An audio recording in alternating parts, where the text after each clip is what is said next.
friends, welcome to best cooking. இன்னைக்கு நம்ம ஒரு அருமையான டின்னர் பிரேக்ஃபாஸ்ட் எல்லாத்துக்குமே ஒரு சூப்பரான பிரெட் ஆம்லெட் தாங்க பார்க்க போறோம். வாங்க இது எப்படி செய்யலாம்ங்கறதும் பார்க்கலாம். இன்னைக்கு நம்ம ஒரு ஸ்ட்ரீட் ஃபுட் ஸ்டைல்ல பிரெட் ஆம்லெட் தாங்க போட போறேன். இதுக்கு வந்து ஒரு பவுல் எடுத்துக்கங்க. இதுல வந்து நான் 2 முட்டையை வந்து உடைச்சு ஊத்திக்கிறேன். இப்போ இதோட வந்து ஒரு 1/4 ஸ்பூன் அளவுக்கு வந்து கரம் மசாலா தூள் சேர்த்துக்கங்க. அதே மாதிரி கொஞ்சமாக வந்து மிளகாய் தூள் ஆட் பண்ணிக்கோங்க. கொஞ்சமாக வந்து மஞ்சள் தூள் ஆட் பண்ணிக்கோங்க. இல்லை தேவையான அளவுக்கு வந்து நம்ம உப்பு சேர்த்துக்கலாம். உப்பு சேர்த்துட்டு இது எல்லாமே நல்லா மிக்ஸ் பண்ணிடுங்க. இப்போ அடுப்பு ஆன் பண்ணி இந்த மாதிரி ஒரு அகலமான கடாய் வச்சுக்கோங்க. இதில் வந்து நான் ஒரு 2 ஸ்பூன் அளவுக்கு எண்ணெய் ஊற்றிக்கிறேன். ஏன்னா நமக்கு வந்து ஆம்லேட் வந்து நல்லா வந்து ரவுண்ட் ஷேப்பில் வரணும். இதுவே நீங்கள் தோசைக்கல்லில் போட்டிங்கன்னா நடுவில் உங்களுக்கு ஃபுல்லாகவே வந்துடும். ஓரம் ஃபுல்லாக ஒரு மெலிசாக இருக்கும். அதனால் இந்த மாதிரி உங்களுக்கு அகலமான கடாய் வச்சுக்கோங்க. இப்போ இதில் வந்து நான் வந்து 1 ஸ்பூன் அளவுக்கு வெங்காயம் வந்து நல்லா பொடியாக கட் பண்ணி வச்சுருக்கேன். அதை இதில் போட்டுக்கிறேன்.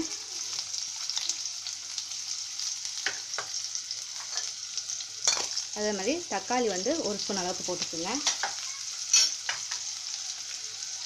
பச்சை மிளகாய் கொஞ்சமாக போட்டுக்கோங்க. போட்டுட்டு இது எல்லாமே நல்லா வந்து நம்ம வதக்கிடலாம். ரொம்ப வதக்கணும் இல்லை, கொஞ்சமாக வதக்கிக்கலாம். அப்படி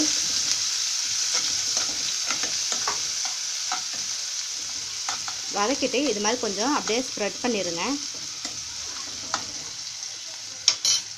ஸ்ப்ரெட் பண்ணிவிட்டு இப்போ நம்ம இந்த இதை வந்து ஊற்றிடலாம். கலக்கி வச்சுருக்க இந்த முட்டையை வந்து இதில் ஊற்றிடுங்க. இப்போ இது ஊற்றினோடனே 2 ப்ரெட்டை எடுத்து நல்லா மேலே லைட்டாக இப்படி பண்ணிவிட்டு போட்டுருங்க. இது வந்து கொஞ்சம் இப்படி டிப் பண்ணணும். டிப் பண்ணிவிட்டு இது மேலே கொஞ்சம் போல் மல்லித்தலையை இப்படி தூவிடுங்க. தூவிட்டு இது கொஞ்சம் அடுப்பை வந்து நல்லா சிம்லேயே வச்சுக்கலாம். வெந்த பிறகு திருப்பி இது மாதிரி போட்டுக்குங்க. போட்டுட்டு இந்த வந்து அப்படியே 2ஆக நம்ம இப்படி மடக்கிடலாம். மடக்கிட்டு இப்போ இதை எடுத்து நம்ம பிளேட்டில் வச்சுறாங்க. நம்ம ஹீட்டாக இருக்கும்போதே நம்ம இது மாதிரி கட் பண்ணிக்கலாம். கட் பண்ணால் நமக்கு சாப்பிட்றதுக்கு ரொம்ப நல்லாயிருக்கும். அது இல்லாமல் ஈஸியாக இருக்கும் நமக்கு. இப்போ இதை எடுத்து ஒரு பிளேட்டில் வச்சிடலாங்க.